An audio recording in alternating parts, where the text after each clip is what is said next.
Енесі келіні жоқта үйіне ұры түскендей басып кіріп, қайтыс болған құдағиының ақырғы аманатын, ескі тігін машинасын небәрі 20 мың теңгеге сатып жіберді. Бұл қоқыс үйдің берекесін қашырып тұр. Маған сенбідегі кездесуге пәренже керек, деп мақтанған ененің қуанышы небәрі 1 сағатқа созылды.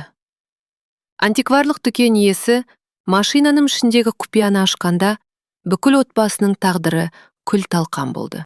Бұл машинаның ішінде не жасырулы еді?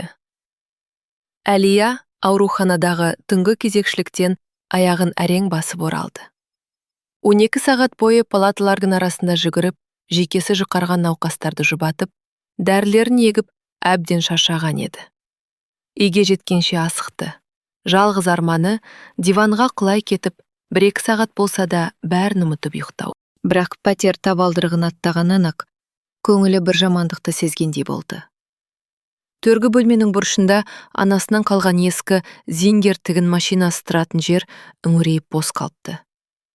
Әлия өз көзіне өзі сенбей, сілейіп тұрып қалды. Анасы өлерінде аманат етіп кеткен жалғыз жәдігер жоқ. Ас үйден енесі Зейнеп апа шықты. Жүзінде бір мақтанышпен өзіне риза кейіп бар. Анау ескі құсқы темірді өткізіп жібердім.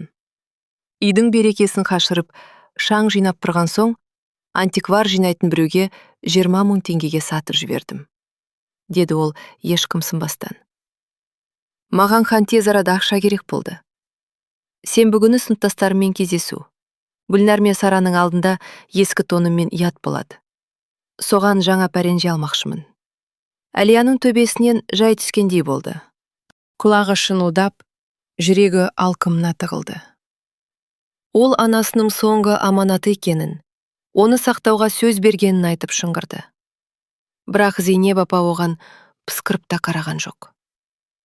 Психоз жасамай-ақ қой. Болмашы темір-терсекке бола сонша не болды? Мен бұл үйдің үлкенімін. Не істесе де өз еркім, деді де бөлмесіне беттеді. Әлия дірілдеген қолмен күйеуі Арманға хабарласты. Арман телефонды ұзақ алмады. Алғанда да даусынан жұмыстан шаршап тұрғаны білініп, ашулы сөйледі. Ойбай-ау Әлия, болдышы, деді ол әйелін тыңдағыста келмей. Мамамдікі дұрыс, пәтеріміз онсыз да тар. Сен болсаң қоқыс жинайсың. Анау ескі машина саған неге керек? Мамам сенбіді кездесуге барады. Ол кісіге де жақсы көріну керек қой. Түсінсемші, бұл ол кісі үшін маңызды. Арман тұтқаны тастай салды. Әлия жалғыз қалды. Жаны шырқырап, іші өртеніп бара жатты. Енесі болса, сөмкесінен 2-10 мыңдық теңгені шығарып, үстелдің үстіне лақтырып тастады. Мә, сонша жылағаның сол болса, ал да бірдеңе сатып ал. Әлия ақшаны итеріп жіберді. Енесі жай ғана затты емес, анасының соңғы еркін оның естелігін сатып жіберді. Ол ваннаға қамалып алып, өксіп-өксіп жылады. Анасының ауыр сырқатпен алысқан соңғы күндері көз алдына келді. Іске бөпкен анасы Әлияның қолын қысып тұрып, «Құлыным, мына тігін машинасын сақта. Не болса да ешкімге берме. Уәде берші», деп сыбырлаған еді. Әлия уәде берген, бірақ сол уәдесінде тұра алмады. 1 сағаттан соң телефон шылдырлады. Әлия алғысы келмесе де қоңырау тынбады. Тұтқаны көтеріп еді. Таныс дауысты естіді. Бұл баяғыда анасына көне бұйымдар іздеп жүргенде танысқан шебер Виктор аға еді. Әлия, айналайын, сен мына машинаның ішінде не барын білдің бе? Деді ол толқып. Механизмін қарап жатып, абайсызда түбіндегі бір құпия ілгекті басып қалдым. Сонда бір жасырын жәшік ашылды. Тез жет менің шеберханама. Мен ештеңеге тиіскен жоқпын, сені күтіп отырмын. Бұл өте маңызды. Әлия енесінің сөздеріне қарамай, күртешесін іле салып, сыртқа атылып шықты. Жүрегі алып ұшып барады. Виктор ағаның ескі қаланың подвалындағы шеберханасына жеткенде, ол кісі Әлияны есік алдынан күтіп алды. «Қарашы», деді Виктор аға даусы дірілдеп. Ол машинаның астыңғы жағындағы ашылған кішкене құпия орынды көрсетті. Ішінде ескірген, сырты клеенкамен қапталған. Лентамен байланған дәптер жатыр екен. Әлия дірілдеген қолымен дәптерді алып, бірінші бетін ашты. Таныс қолтаңба. Күнделік. 1975 жылдың 15 мамыры. Мен 16-дамын. Көзіне жас толды. Анасы бұл дәптерді Әлия өзі өлгеннен кейін тауып алсын. Шындықты білсін деп әдейі жасырған екен. Әлия шеберханадағы ескі диванға отырып оқи бастады. 16 жасар анасы алғашқы махаббаты туралы жазыпты. Ауылға жолдамамен келген жас мұғалім Андрей туралы. Ол сондай сымбатты, ақылды. Мектеп жанындағы ескі теректің астында маған өлең оқиды. Менің басқа қыздарға ұқсамайтынымды айтады. Мен оны шын сүйетін сияқтымын. Кейінгі жазбалар үрейге толы. Менің аяғым ауыр. Андрейге айтуға қорқамын. Әкем білсе өлтіреді. Кеше ғана. Егер отбасымызды масқара қылсаң, бір тиынсыз көшеге қуып шығамын деді. Әлияның жүрегі сыздап кетті. Кейін сұмдыр жазба басталды. Мен Андрейге айттым. Оның өңі бозарып кетті. Ол не бәрі 23-те екенін. Бұл жағдай оның карьерасын құртатынын айтты. Баладан құтылуды сұрады. Мен бас тарттым. Ол бір аптадан соң Алматыға кетіп қалды. Қоштасқанда жоқ. Әлия 17 жасар. Жалғыз қалған анасын елестетіп егілді. Әрі қарай оқу тіпті ауыр болды. Әкесі оны жеңілтектеп ұрып, үйден қуып шыған. Шешесі киімдерін терезеден лақтырып, бүкіл ауылға айғайлаған. Көзіме көрінбе, қара бет. Мәдениет үйінің подвалында түнеп жүрмін. Ондағы Мәрия тәте аяқ кіргізіп қойды. Асханада еден жуушы болып жұмысқа тұрдым. Ішім білініп қалды. Бәрі маған саусағымен көрсетеді. Шаршадым. Өлгім келеді. Бірақ мен сені дүниеге әкелуім керек, ботам. Сенен басқа ешкімім жоқ. Виктор аға Әлияның алдына үнсіз су қойды. Ол Әлияның қалай дірілдеп, сарғайған беттерге көз жасы тамып жаттығын көріп тұрды. Дәптердің келесі бетінде Әлияның туған күні жазылған. 1976 жыл 15 қаңтар. Қызымды босандым. Есімін мені жақсы көрген жалғыз адам, әжемнің құрметіне Әлия деп қойдым. Оның тіттей жүзін көргенде бәріне шыдайтынымды түсіндім. Мен әлемдегі ең жақсы ана боламын. Өзімде болмағанның бәрін саған беремін. Әлия анасының небәрі 17 жасында қандай тозақтан өткенін түсініп еңіреді. Жалғыз өзі, еш көмексіз, сәбиін қалай асыраған? Ол бала күнінде киген әрбір көйлегінің, әрбір ойыншығының қандай бағамен келгенін білмепті де. Анасы мектепте еден жуып, асханада ыдыс жуып, түнде ауруханада кезекші болып, үш жұмыс істеген екен. Өзі аш отырса да, Әлияны тоқ қылған. Әлия бүгін 5 жасқа толды. Оған әдемі көйлек пен торт сатып алдым. Бүкіл жалақым кетті. Енді 2 апта картоп қана жеймін. Бірақ ол бақытты болуы керек. Әкесі туралы сұрады. Алысқа кетті. Келе алмайды дедім. Оны тастап кеткенін білмесінші. Өзін жақсы көретін адамдар бар деп ойласын. Әлия сол туған күнін есіне алды. Көк көйлегі, үстіндегі гүлдері бар торт. Сонда бәрі керемет деп ойлапты. Анасының сол мереке үшін аш жүргенін қайдан білсін? Сен махаббаттан жаралдың. Оның сатқындығынан емес. Менің саған деген шексіз махаббатымнан тудың.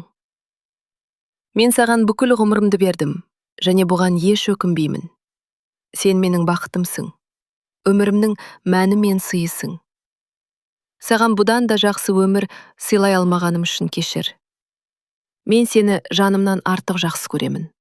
Мамаң. Әлия дәптерді кеудесіне басып, жан дауысы шыға өкіріп жылады. Анасы тозақ отынан өтіп, бүкіл өмірін құрбан еткенде, ол Әлия. Сол тарих сақталған тігін машинасын қорғай алмады. Зейнеп апа небәрі 20 мың теңгеге бір пәренже үшін қасірет пен махаббатқа толы тұтас бір ғұмырды сатып жіберді. Анаңыз ғажайып адам болған екен, деді Виктор аға ақырын ғана. Ол кісі маған осыдан 5 жыл бұрын келіп, осы жасырын орынды жасап беруімді өтінді. Егер өзіне бірдеңе болса, қызы білсін деді. Мен оны тек кездейсоқ немесе құпиясын білетін адам ғана ашатындай етіп жасадым. Әлия жасқа толы көзін көтерді. Машинаны да, күнделікті де алып кетіңіз, деді қария. Ал анау сатқын әйелге бір тиын да бермеңіз. Ондай адам ондай ақшаға лайық емес. Әлия үнсіз басын изеп, көз жасын сүртті. Енді ол өзінің қалай дүниеге келгенін, анасының не көргенін біледі. Ал Зейнеп апаның бұл қасиетті тарихты ескі құсқы деп қорлағанын ешқашан кешірмейді. Әлия үйге тігін машинасын құшақтап оралды. Табалдырықтан аттағанда алдынан беті қызарып, ашуланған енесі шықты. Келіннің қолындағы машинаны көргенде Зейнеп апаның қаны басына шапты. Сен не? Ана қоқысты қайтадан сатып алдың ба? Деп айғай салды ол жолын бөгеп. Ақылынан адаскансың ба? Маған тез арада 20 мыңымды қайтар. Мен дүкеннен пәренже қарақ қойдым. Ертең барып сатып алуым керек. Әлия тіс жармастан оның жанынан өтіп, машинаны бөлмесіне қойды. Есікті ішінен құлыптап, арқасымен тіреп тұрып қалды. Зейнеп апа есікті жұдырықпен ұрып, қазір аш. Бұл үйдің иесі менмін. Маған жасаған дөрекілігің үшін әлі жауап бересің, деп бақырды. Бірақ Әлия үндемеді. Ол кереуеттің шетіне отырып, анасының күнделігін парақтап, соңғы жолдарын қайта-қайта оқи берді. Әр сөз жүрегіне біздей қадалды. Анасы сондай азап шеккенде, Зейнеп апа мұны қоқ-қоқ істеді-ау. Кешке жұмыстан Арман келді. Зейнеп апа табалдырықтан аттамай жатып арыздана бастады. Қатының әбден басынып алды. Анау темір терсекті қайтадан сүйреп әкеліп, менің ақшамды бермей жатыр. Оны орнына қой. Мен сенің анаңмын ба? Әлде көшедегі біреумін бе? Ол мені сыйлаудан қалды. Әлия бөлмесінен қолына күнделікті ұстап шықты. Жүзі тыныш болған мен, жанарынан суық от ұшқындайды. Ол күйеуіне тіке қарап, мұздай дауыспен сөйледі. Анаң менің анамның бүкіл өмірін 20 мың теңгеге бір пәренже үшін сатып жіберді. Мә, оқы, мына машинаның ішінде не болғанын көр. Ол күнделікті ұсынды, бірақ Арман оған қарағысы да келмеді. Қолын сілтеп. Қандай күнделік тағы? Осы машина үшін жынданып кеттің ба? Мамамның ақшасын қайтар да, тыныштал шақыр соңында, деді ашумен. Сонда Әлия дәптерді ашып, дауыстап оқи бастады. 17 жасар қыздың подвалда қалай күн кешкенін, әкесінен қалай таяқ жегенін, қызын жеткізу үшін қалай аш құрсақ жүріп, үш жұмыста істеленін оқыды. Дауысы дірілдеген жоқ. Әр сөзді сот үкіміндей нық айтты. Зейнеп апа мұны менсінбей, мысқылмен тыңдап тұрды. Әлия оқып болғанда, енесі мұрнын шүйіріп, енді не болыпты? Кеңес үкіметі кезінде бәрімізде қиналдық. Жалғыз сол емес. Байға тимей жатып, байтал болып жүргенше, басын сақтау керек еді. Өзі кінәлі, деді. Бұл сөздер соңғы нүкте болды. Әлияның ішінде бірдеңе үзіліп кеткендей болды. Ол күнделікті жауып салқын ғана, менің пәтеріне шығып кетіңдер, ертеңнен қалмай. Екеуінде, Арман, сен де. Бұл үй маған анамнан қалған мұра. Ол менің атыма жазылған. Мен ажырасуға арыз беремін, деді. Арман мұны кезекті истерика деп ойлап күліп жіберді. Қойшы, Әлия, қайда барамыз?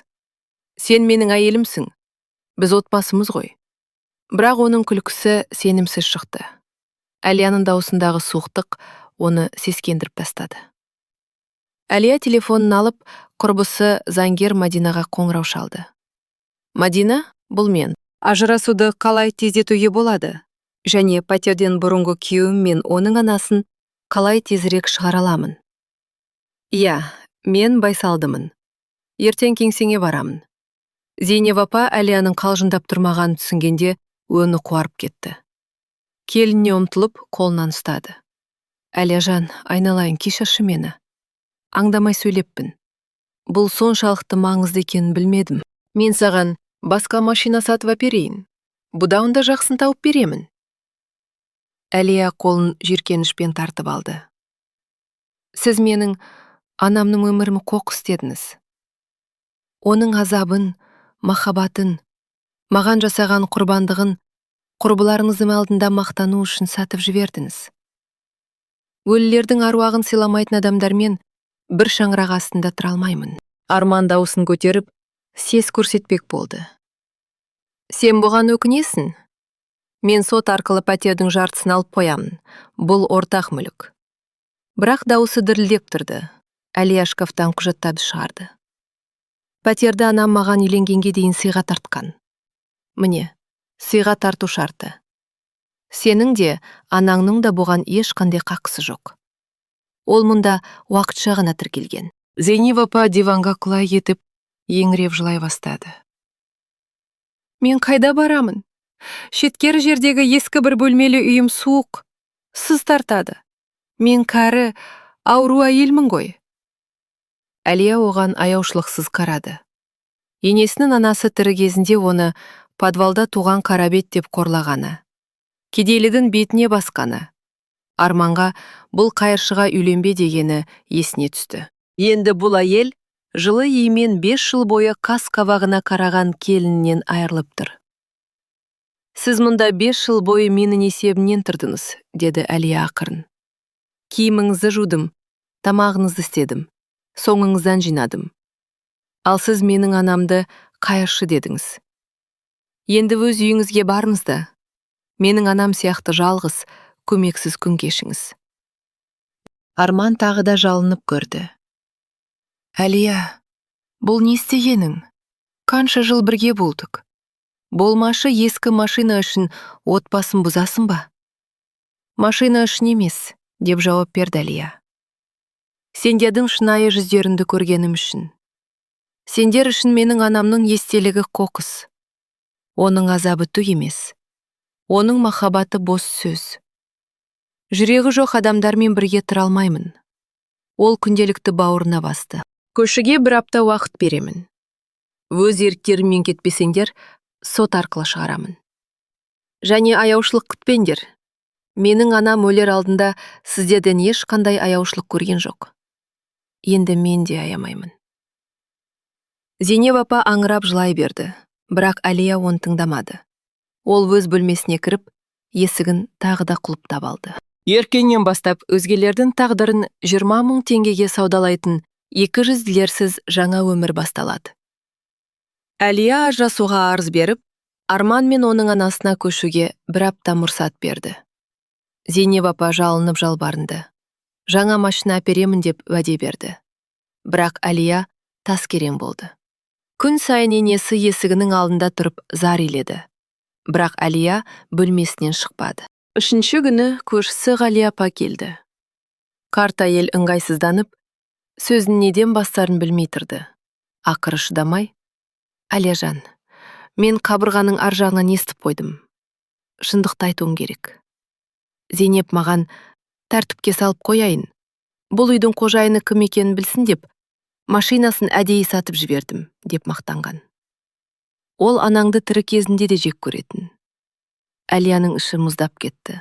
Демек, енесі машинаны ақша таусылғаннан емес, әдейі Әлияның жанын ауырту үшін сатқан екен. Ол көршісіне рахмет айтты. Енді ол кіммен 5 жыл бойы бірге тұрғанын нақты біледі. Зейнеп апа Әлияның айтқанынан қайтпайтын білген соң, соңғы амалына көшті. Үй ішін бүлдіре бастады. Ваннаның кранын бұзды, диванға бояу төкті. Қабырғаны шегемен сызып тастады. Көрсетейін мен саған, оңбаған келін, деп күбірлеп жүрді Әлия. Естімейді деп. Әлия полиция шақырып, мүлікті білдіру фактісі тіркетті. Учаскелік полиция серік протокол толтырды. Ол Зейнеп апаға айыппұл салынатынын және жауапқа тартылатынын айтып, сес көрсетті. Енесі полицейдің алдында да жылап. 5 жыл бақтым. Туған анасындай болдым. Енді мені көшеге қуып жатыр, деп жалынды. Бірақ полицей, бұл үй сіздікі емес. Заттарыңызды жинап, өз еркіңізбен кетіңіз. Әйтпесе, мәжбүрлеп шығарамыз, деді қысқа қайырып.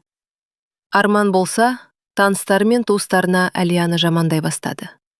Әлияның бөлесі Сәулеге хабарласып, Әлия жынданып кетті. Ескі темір үшін ауру анамды көшеге қуып жатыр, деп арызданды. Сәуле Әлияға ашуланып, қоңырау соқты.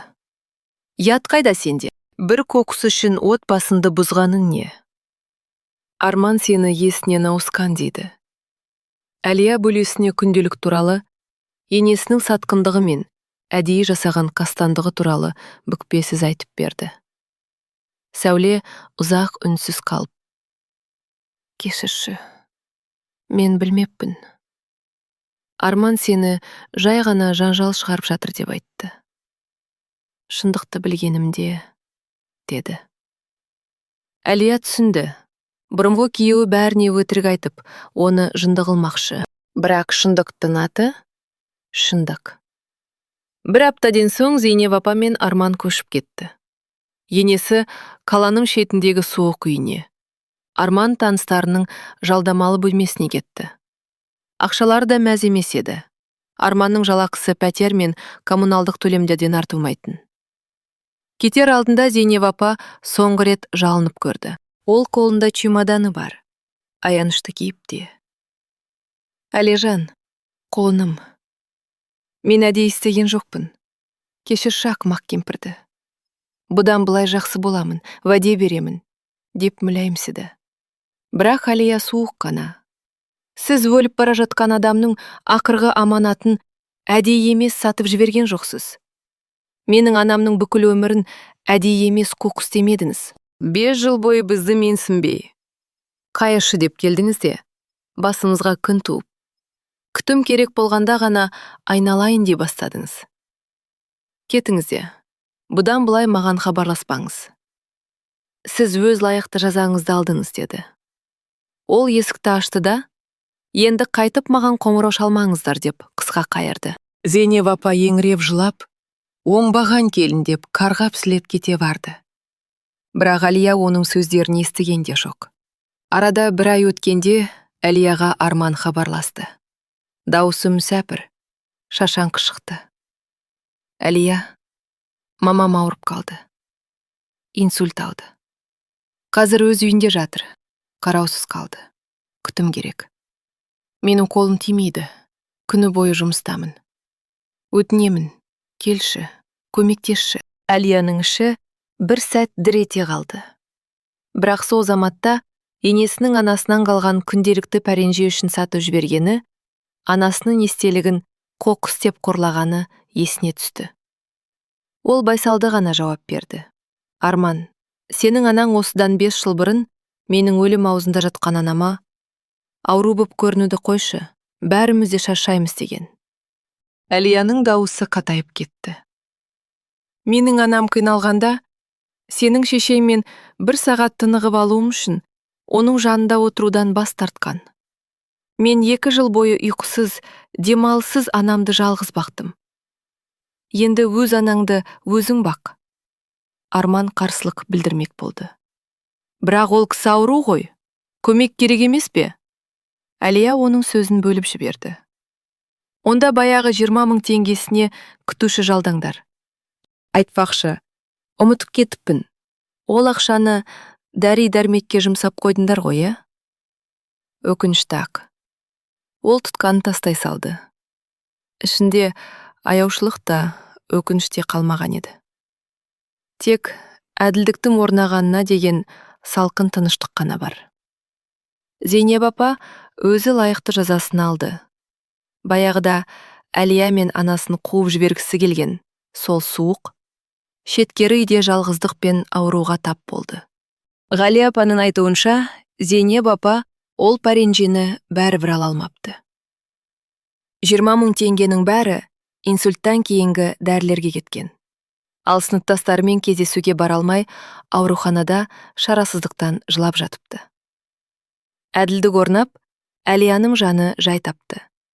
Анасының аруағы риза болғандай еді. Әлия зеңгер тігін машинасын Виктор ағаның шеберханасына апарып, Оны баяғы анасы тігін тігіп отырғанда қалпына келтіріп, реставрация жасап беруін өтінді. Қарт шебер басын изеп, бәрін жоғары деңгейде істеуге уәде берді. Бір апта бойы Виктор аға машинаның тетіктерін тазалап, ағашын жылтыратып, ескірген бөлшектерін ауыстырды. Әлия машинаны алып кетуге келгенде, жәдігер тап бір конвейерден жаңа шыққандай жарқырап тұрды. Анаңыз өте ақылды әйел болған екен, деді Виктор аға, машинаны ұқыптап орап жатып. О кісі 5 жыл бұрын келіп, осы құпия орынды жасатып кетті. Егер қызымның басына күн туса, бір жақсы адам осы күнделікті тауып алып, қолына берер. Мен жақсы адамдарға сенемін деген еді. Ол қателеспепті. Сен оны таптың. Әлия, реставрацияланған машинаны қонақ бөлменің ең көрікті жеріне, терезенің алдына қойды. Астына анасы баяғыда өз қолымен тоқыған шілтерлі салфетканы төседі. Күн сәулесі жылтыраған ағашқа түскенде, машина ішінен нұр шашқандай көрінді. Енді бұл жай ғана зат емес. Ана махаббатының ескерткіші еді. Күнделікті ол әр кеш сайын оқып, жылап алса да, анасын жаңа қырынан танды. Анасының неге ешқашан шағымданбағанын, неге соңына дейін мықты болғанын және жүк болмауға тырысқанын енді түсінді. Әлияның жадында мүсәпір ауру кемпір емес, мықты ана болып қалғым келеді, деп жазыпты анасы өлімнен бір ай бұрын. Әлия сарғайған беттерді сипап тұрып, кешір мені, мама. Машинаны бірден сақтай алмадым, бірақ шындығыңды таптым. Енді ешкімге сенің өміріңді қорлауға жол бермеймін, деп сыбырлады.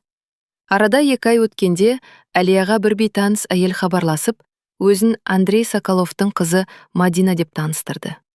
Сәлеметсіз бе? Мен сіз туралы кездейсоқ білдім. Әкем осыдан 1 ай бұрын қайтыс болды.